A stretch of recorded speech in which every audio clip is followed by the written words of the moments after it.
Buenas tardes a todos. Hoy es el 12 de mayo, viernes 12 de mayo. Mi nombre es Denis Small. Esta es la llamada, el informe semanal del movimiento larouchista. Y esta semana tuvimos la celebración, porque sí es una celebración del 9 de mayo, el Día de la Victoria en Europa, donde se habló y se recordó lo que se requirió para parar el fascismo hace ya algunos años. La idea era que con eso no solamente se estaba parando al fascismo, sino que se estaba aniquilando para siempre, pero no ha sido así. Eh, es el día en que en las partes sanas y cuerdas del planeta se celebra esa victoria.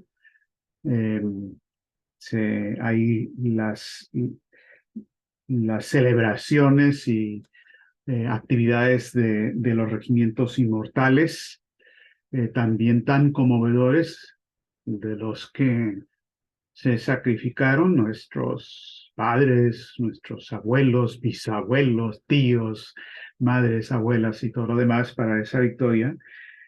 Pero en esta situación, realmente el tema que está planteado por lo que ha sido la respuesta de otra parte de la humanidad ante este acontecimiento histórico tan importante, por no solamente la falta de respeto por lo que pasó, sino el planteamiento exactamente contrario de que hay que borrar esa parte de la historia y de nuevo promover el fascismo. Realmente lo que nos tenemos que plantear es una pregunta que Lyndon LaRouche siempre se hacía y nos hacía, y era la pregunta si es que hemos o no perdido la aptitud moral para sobrevivir, si la especie humana ha podido mantener las cualidades suficientes para garantizar esa supervivencia y desarrollo. Y realmente eso es una pregunta que no tiene una respuesta ni afirmativa ni negativa, tiene todo que ver con lo que hagamos, pero sí está en duda, honestamente, sí está en duda. Eh, Putin, en su discurso del Día de la Victoria, arremetió duro en contra del nuevo fascismo, del nuevo unipolarismo.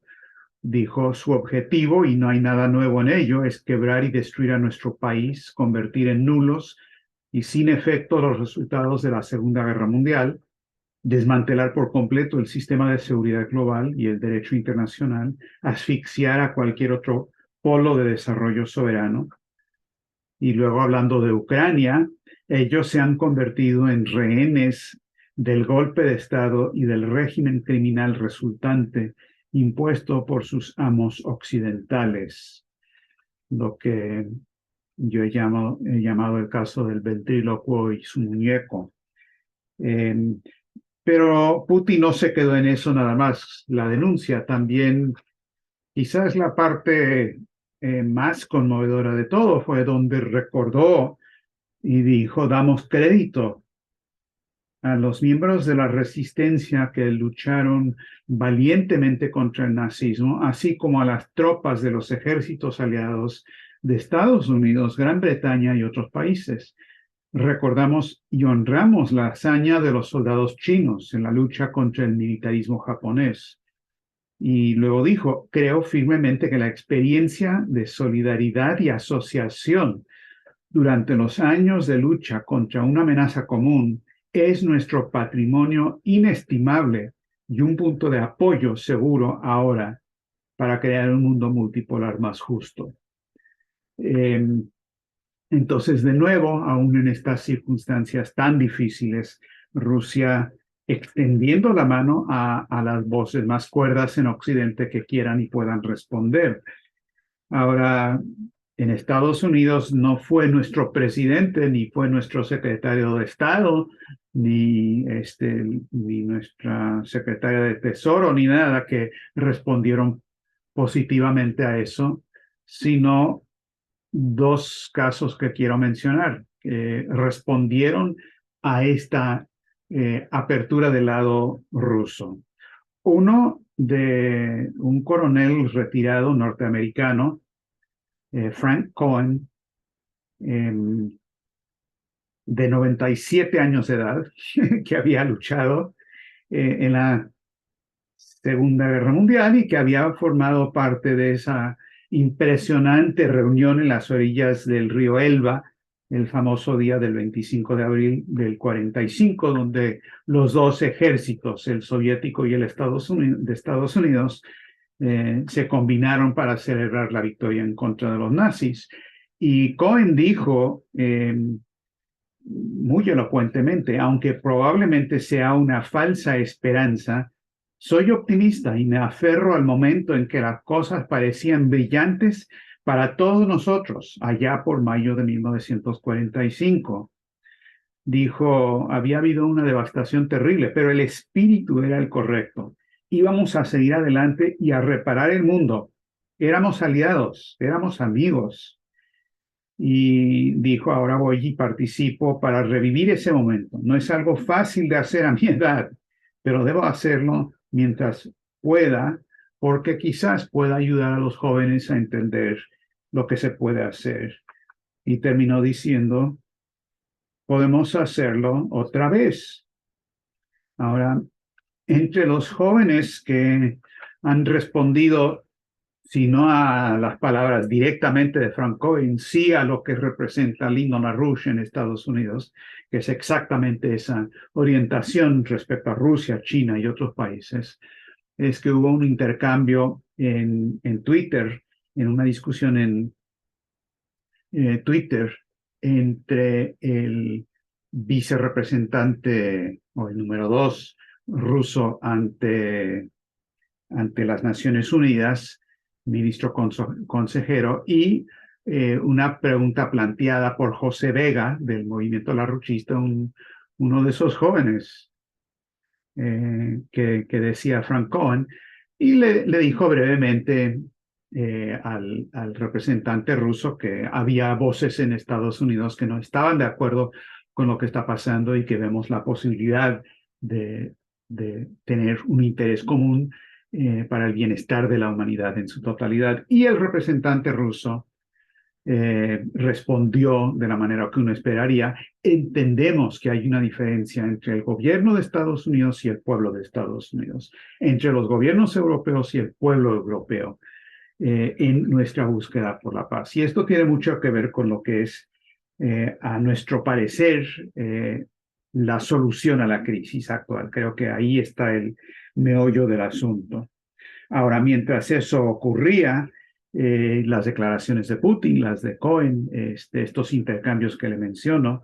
Por otro lado, las respuestas del lado, eh, por ejemplo, de Europa, de Alemania. Scholz dio un discurso violento y vil en el que dijo que la celebración del Día de la Victoria en Rusia simple es propaganda rusa para fortalecerse en su guerra, su ofensiva en contra de Ucrania. Esto viniendo de la boca del jefe del gobierno de Alemania, tiene cierta resonancia histórica, que uno no se puede olvidar de eso.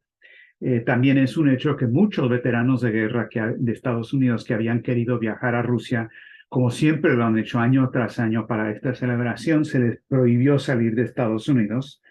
En varios países bálticos en particular, o en Polonia, por ejemplo, cuando el representante, el embajador ruso, quiso ir a poner una ofrenda floral en los monumentos recordando la derrota del fascismo, chusmas armadas de gente violenta le prohibieron hacer eso.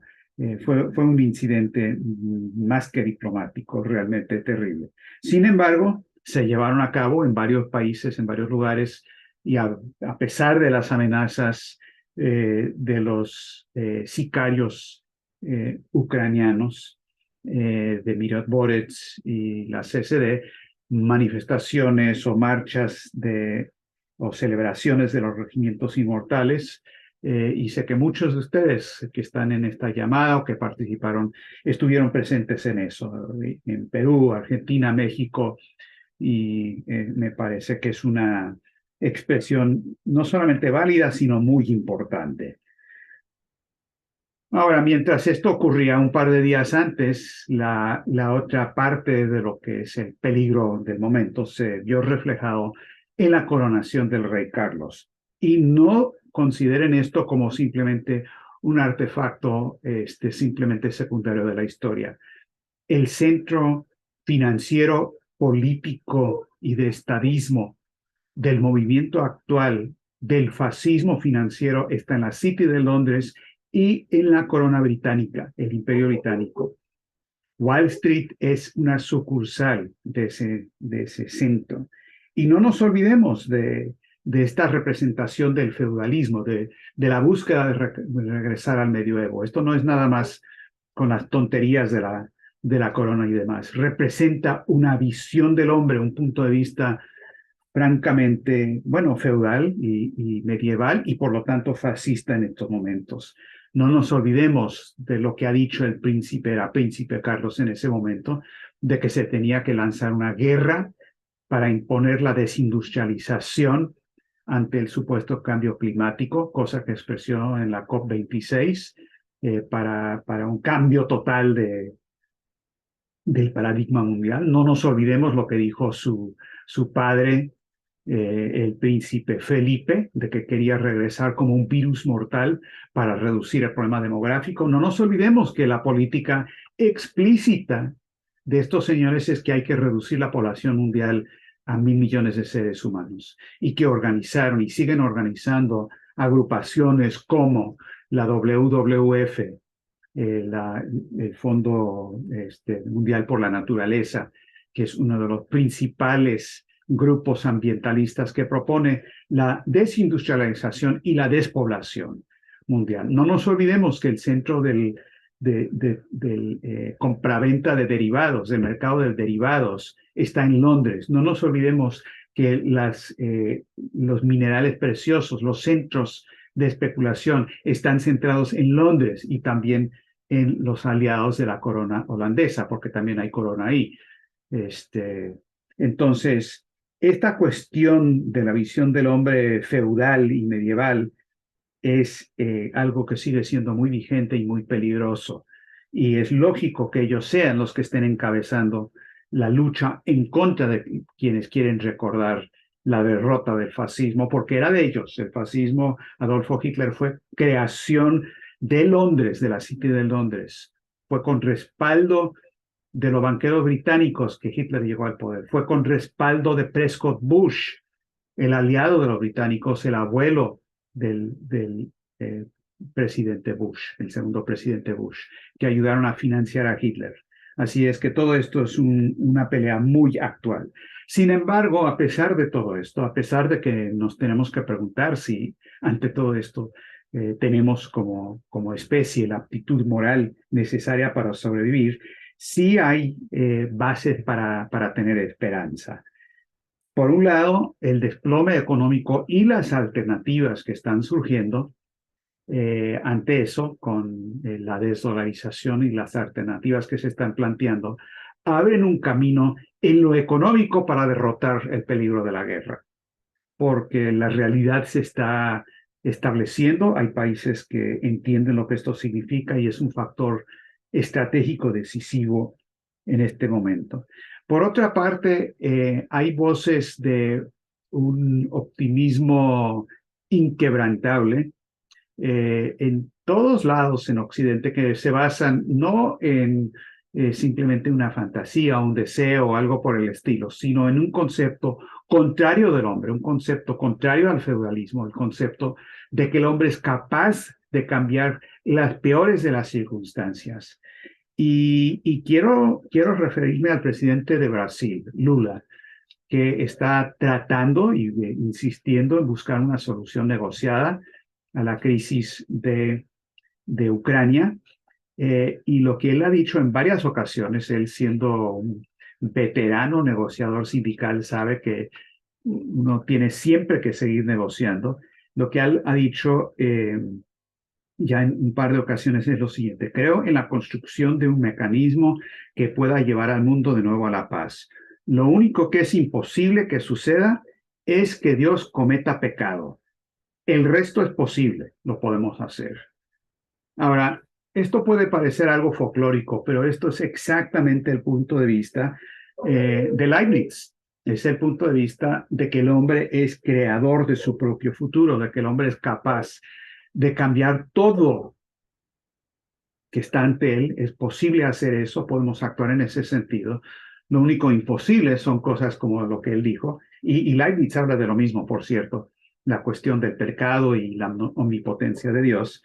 Y si tenemos tiempo en esta discusión, vamos a regresar a eso, que Leibniz aborda eso en la Teodicea, porque estas son las bases filosóficas del estadismo y de las soluciones a esta crisis. Esta es la idea del renacimiento, la idea del voluntarismo, la idea de que el hombre es capaz de cambiar su propio futuro por negro que parezca el presente. Y el renacimiento se basa en eso. El renacimiento no se basa en que tan negra era la situación bajo el feudalismo y la peste negra. El renacimiento se basa en el hecho de que a pesar de todo eso, existe el optimismo de que el hombre siempre es capaz de hacer que lo necesario sea posible. Y esa es una frase que también retomó el presidente de México, José López Portillo, en 1982, en su famoso discurso ante las Naciones Unidas, en las más difíciles de las situaciones, buscando una solución a la crisis financiera y económica, donde dijo, apelando a la Asamblea General de Naciones Unidas, hagamos posible lo necesario. Y esa es la cuestión clave. No es nada más Lula, no es nada más López Portillo, no es nada más LaRouche, no es nada más Leibniz.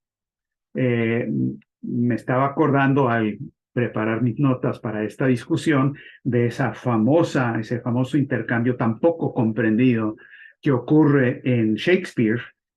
Por segunda vez vamos con Shakespeare en Julio César, acto primero, escena 2, donde Casio le dice a Bruto lo siguiente, le dice, hay momentos en que los hombres son dueños de sus destinos. La culpa, querido Bruto, no es de nuestras estrellas, sino de nosotros mismos que somos súbditos. Ahora, hay muchas traducciones que he visto de todo eso, pero especialmente de esa última frase donde Shakespeare dice en inglés, the fault, dear Brutus, is not in our stars, but in ourselves, that we are underlings. Y esa palabra underlings, creo que la mejor traducción de eso es súbditos. No me acuerdo exactamente quién en nuestro equipo de traductores se le ocurrió eso, pero voy a adjudicárselo a Carlos Wesley. A lo mejor fue él, es muy probable que haya sido. Pero es exactamente esa idea. Casio lo estaba diciendo por otras razones, pero Shakespeare está hablando de un concepto universal. No le echemos la culpa a las estrellas, a la predestinación, a ser fatalistas. El problema es nuestro, de que nos sentimos y actuamos como si fuéramos súbditos, que es exactamente el mensaje de la coronación del rey Carlos III. Bueno, ¿cuál es la otra? Y esto la parte fundamental del optimismo viene de esto, pero veamos rápidamente la parte económica. Bueno, la crisis de los bancos no se ha acabado, todo lo contrario. Esta semana la Reserva Federal publicó su informe semestral donde hablan del peligro de una contracción fuerte de préstamos en el sector bancario. Y ya en el primer trimestre eso se ha estancado, ha bajado un poco los préstamos de los bancos, a pesar de todo el dinero que se les está dando por la emisión cuantitativa y demás. Pero la Fed está diciendo, no, aquí va a haber una contracción todavía más grave. Hay otro informe de un grupo de economistas de Stanford, que dicen que de los 4,000 y pico bancos estadounidenses, más de 2,000 están en una condición que está al filo de la navaja de la insolvencia, casi la mitad. Y eso ni toma en consideración lo que realmente va a provocar la quiebra general del sistema bancario, que son los derivados financieros, no nada más la deuda. Hay un problema tan grande que la exdirectora de la FDIC, que es la Corporación de Protección de los Depósitos, que Roosevelt lo había establecido junto con el Glass-Steagall en esa misma ley para proteger al cuentaviente común y corriente, pero es lo que se ha usado para rescatar a la banca. La que fue directora de eso, Sheila Bair, en el 2008, acaba de publicar un artículo diciendo, señores, no debería haber, pero hay histeria en los mercados, hay que aumentar la capacidad del FDIC para hacer más rescates. Y lo que hemos encontrado en nuestras discusiones de nuestros organizadores en el Congreso de Estados Unidos, donde hemos ido a hablar ya con, no sé, 10, 20 oficinas congresionales que han querido hablar sobre el tema de Glass-Steagall, ante el planteamiento que algunos han hecho, bueno, pero ¿qué piensan ustedes de la idea de darle más capacidad a la FDIC para rescatar los depósitos de los cuentavientes? Les hemos recordado, les hemos tenido que recordar que Roosevelt tajantemente se opuso a cualquier aumento de la capacidad de la FDIC antes de tener el Glass-Steagall, porque el Glass-Steagall separa el cáncer de la actividad económica sana, y antes de que digas que vas a rescatar todo, tienes que separar y decir, ¿saben qué? El cáncer no, lo demás sí. Entonces esto ya se está volviendo una discusión activa en Washington. En el sector del sur global, una discusión más que activa.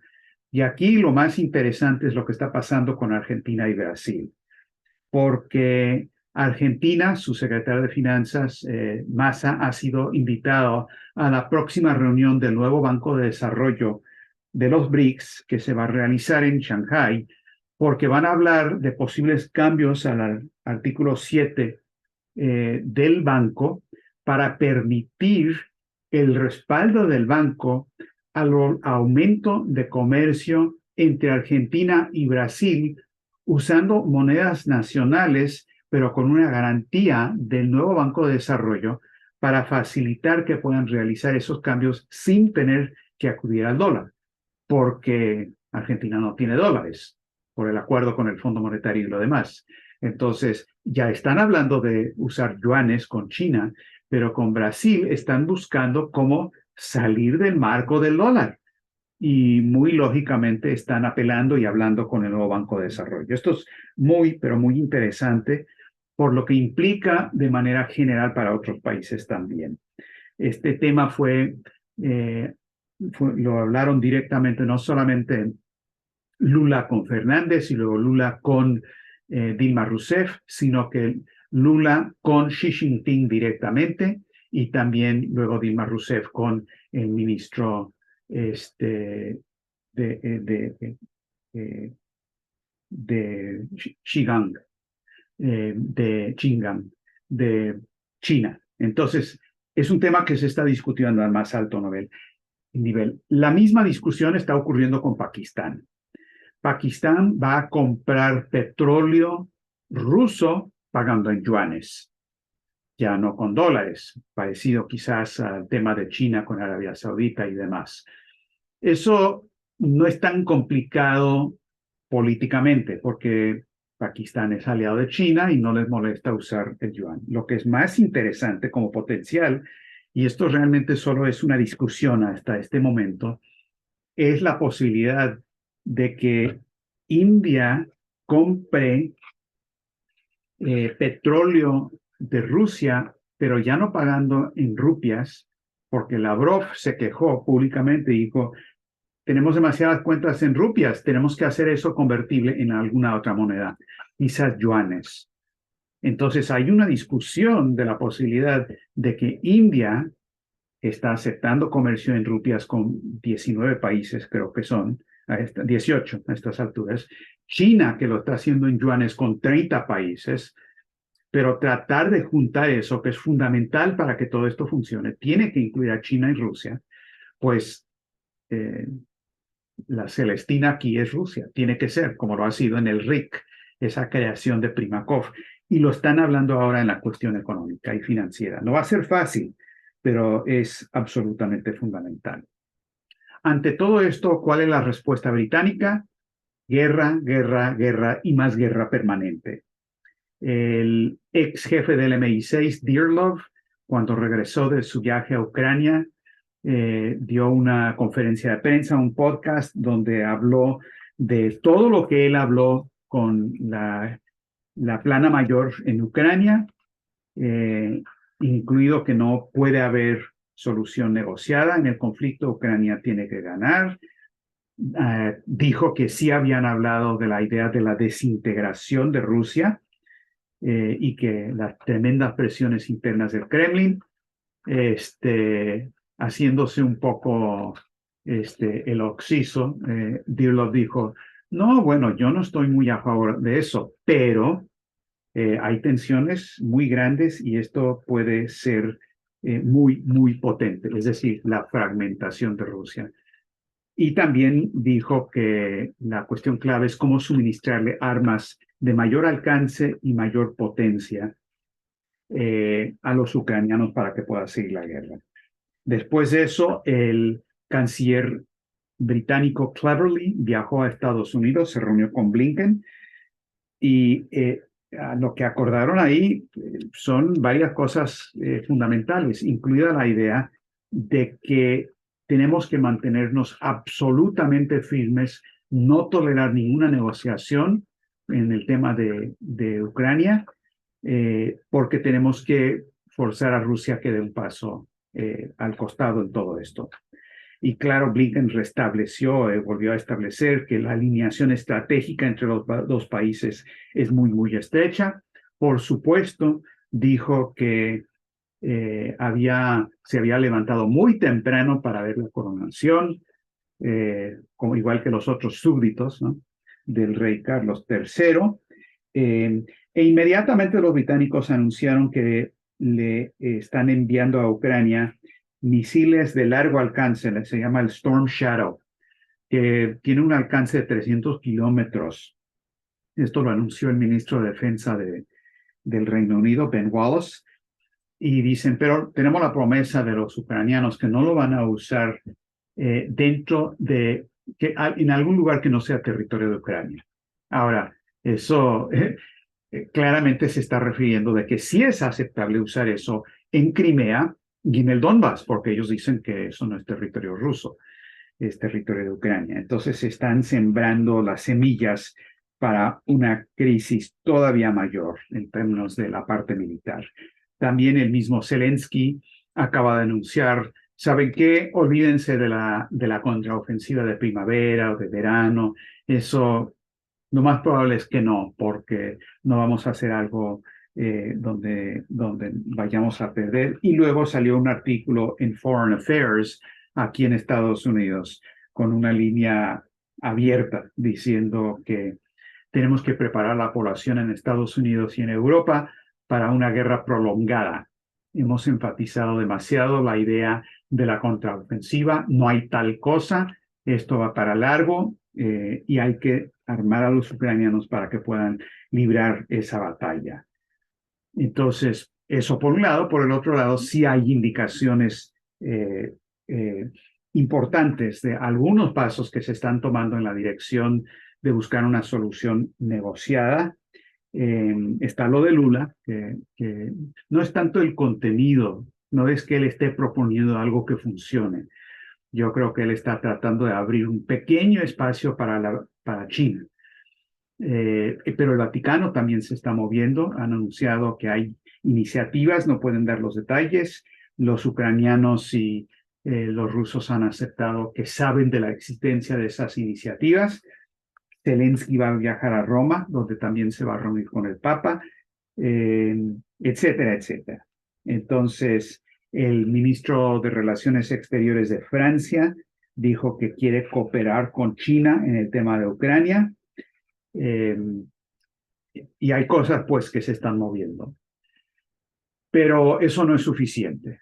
Tiene que ser una combinación para que esto funcione, para poder derrotar lo que es la intención de los que lanzaron el fascismo la última vez y los que lo han lanzado de nuevo.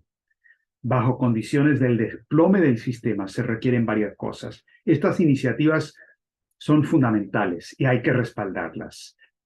Por otro lado, el levantamiento que está ocurriendo en el sur global tiene que volverse un levantamiento mayor y más visible y más explícito, tanto por el lado del desarrollo y un sistema alternativo, y pegarles a estos señores en su talón de Aquiles.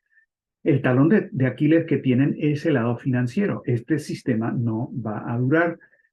Entonces, eso es muy importante que se alcen esas voces. Y claro, la otra parte, y estamos nosotros en el centro de esta cuestión, es que se alcen las voces dentro de Europa, dentro de Estados Unidos, también presionando.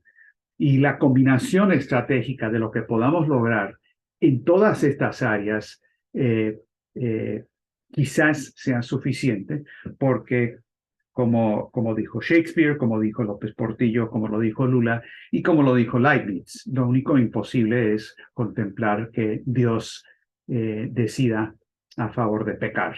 El resto está en manos de los seres humanos.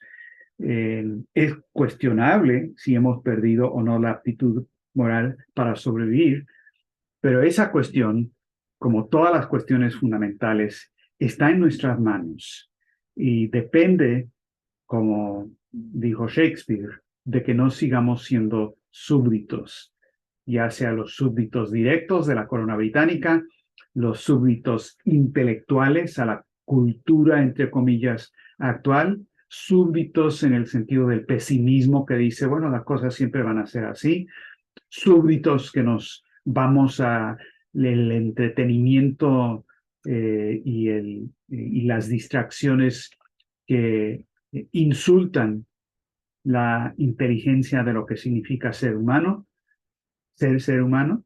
y ser súbitos en el sentido de pensar, soy demasiado pequeño como para tener efecto en el mundo. Nadie, ningún individuo, ningún país, por pequeño que sea, es incapaz de afectar la totalidad de la historia humana. Entonces, no seamos súbditos, seamos ciudadanos de nuestras naciones y también ciudadanos del mundo entero.